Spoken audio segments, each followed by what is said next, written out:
Most respectfully, Elizabeth Joey Cruz. Nakikinig po sa atin ngayon, nanonood ngayon. Humarap ka dito, kumatapang ka. Hirap sa iyo, nagmumura ka nang dyan na wala kaming kalaban-laban. Humarap ka dito. Dito. Namo.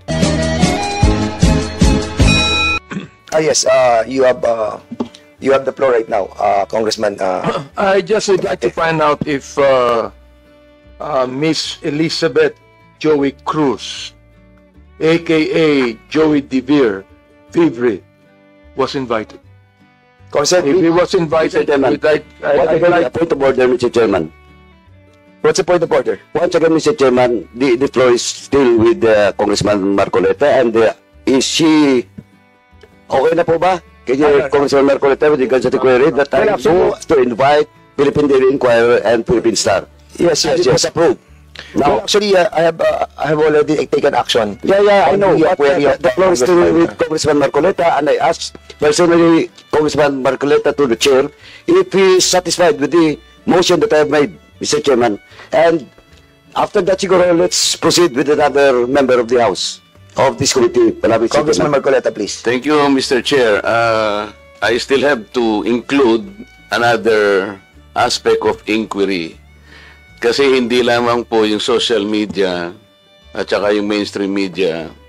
I was also personally victimized by certain survey firms. Nagsasurvey po sila.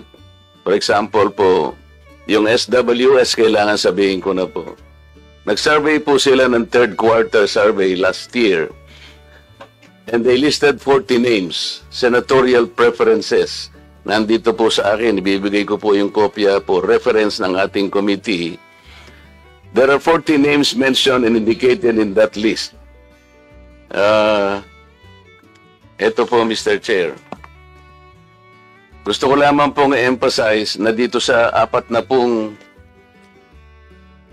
senatoriables po na kanilang ginamit dito sa survey na to, meron pong 6 na relatively unknown. Babasahin ko po ang pangalan. Adonis Jerome, Andamo Jocelyn, Arambulo Ronel, Doringo Mimi, Floranda Mori, Danilo Ramos. Meron po naman 7 na sikat, Mr. Chair, pero hindi naman nagpahayag po ng pagtakbo bilang senador.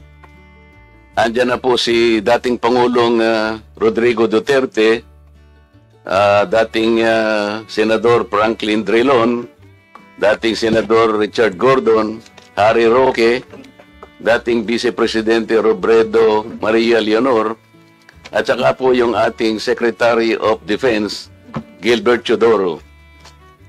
Pero po malinaw dito, Mr. Chair, hindi po nila ako nilagay dito sa 40.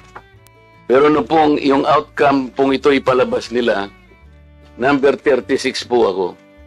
Paano po mangyayari na ako po ay magiging number 36, hindi naman po kasalo rito? Ito po yung klase ng mga manipulative surveys na pinaniniwalaan po ng mga tao. Sana po hindi na lang nila ako sinama sapagkat wala naman ako rito. Sino po ba si Adonis Jerome, Andamo Jocelyn, Arambulo Ronel, Doringo Mimi, Floranda Modi, Mr. Kong Barbers, may kilala ka ba rito? Bakit naman po, hindi ko naman po pinagpipilitan na isama nila ako rito. Ang problema, hindi po ako kasama, Mr. Chair, pero nilagay po nila ako doon sa resulta, number 36 ako. Hindi naman po tatama ito. Ito po yung gusto nating i-address lahat. Hindi lamang po social media. We understand that your predicament, Thank you, Mr. Chair. Congressman Marcoleta. Bibigay ko po yung kopya para sa the referensya po. representation also doesn't believe that because on my own assumption, nasa top 5 ka. So, Mr. Chairman, Mr. Chairman, just Mr. Chair. kidding aside. No. Mr. Chair. Kidding aside. We have to tackle that issue as well, that being espoused by Congressman Marcoleta. So we will be inviting over in the next hearing, what survey firm is that? SWS and the Power Station. Ilan ba yan? Ito lang muna yung nakita ko. Because- At saka yung Manila Broadcasting Corporation. NBC. Because in the House resolution itself, the House resolution number 2147. It clearly states, Social media lang. Yeah. Oh, kaya yun lang yung topic natin. But we cannot, But it was We are not delivered. No.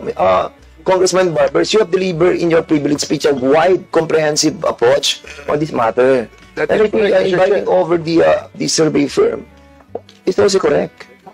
yeah, maybe we Because can we are tackling expand. not only the House Resolution number 2147, we're also tackling 2 privileged speeches that was delivered by you. So I think may basis po yung kay Congressman Marcoleta. Okay, and at the same time,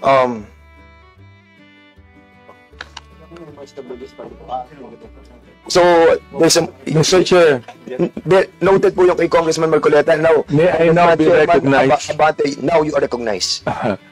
my query is if we have invited a certain Elizabeth Cruz, no, aka Joey De Vibre, Mr. Chair, if we have invited her and she has an excuse letter, may I know what was the excuse, Mr. Chairman? Consent, please answer the query of Congressman Abante. Please. Matapang sa social media. Harap dito. Thank you, Mr. Chair. Miss Elizabeth Joy Cruz was invited and she sent an excuse letter via email. Ano po yung kanyang excuse letter? Ano yung dahilan? One moment, sir. I'll get it from the chair. Thank you. Mr. Chair, Comsec, can you kindly also try to tell us those resource persons who have not attended this committee hearing? Yung may mga excuse letter, okay yun. But those who have not reply to our request to be present on today's hearing. Thank you, Mr. Mr. Chair, Chair. particularly first, Mr. Chair, Yes, Congressman Abante. particularly I am referring to AKA Joe De Vibre sapagkat matindi yung kanyang mga sinabi dito. Gusto ko talagang makita siya at makausap sapagkat dito minura niya ako at sabi niya, panay kabobohan sa kwad, sayang kuryente sa'yo. Sabi mo sa kanya. Ano yung pack you? Yung pack you, hindi ko alam yung pack. Congressman Abante. Katutuloy ko lang puta. Mr. Chairman, Congressman, don't be so personal. Let's be more comprehensive on this approach. Binabasa ko lang eh. Sige, go ahead. I'll give you Pangalawa, November 13, 2024, nagmura na naman siya. Hindi ko na babanggitin yung mura niya. Pag tinatanong kung anong legislation ginawa niyo in relation to this, BS, ano ba yung BS? BS inquiry, sasagot ka, swelduhan ka ng taxpayers, gago. November 3, 2024, si Benny Abante at si Romel Marbil ay mga protektor ng illegal na droga dahil pilit nilang pinalalabas na hindi ito ganoon kasama. Tapos sabing ganyan, si Dan Fernandez and Ace Barber's survey are depressing. Alam na nila na matatalo sila sa eleksyon. So what is the hearing for? Smoke screen for the Biscam. Tinabi ko ito sapagkat matindi po itong mga akusasyon na ibinigay nitong gusto ko nilang magmura eh. Hindi na ako magbumura muna. Oo. Kaya kailangan po, itong mga to, ang tatapang nila eh. Ang tatapang sa pagmumura, nang wala tayong kalaban-laban. Ngayon, pag kaharap dito, hindi makaharap dito. Oo.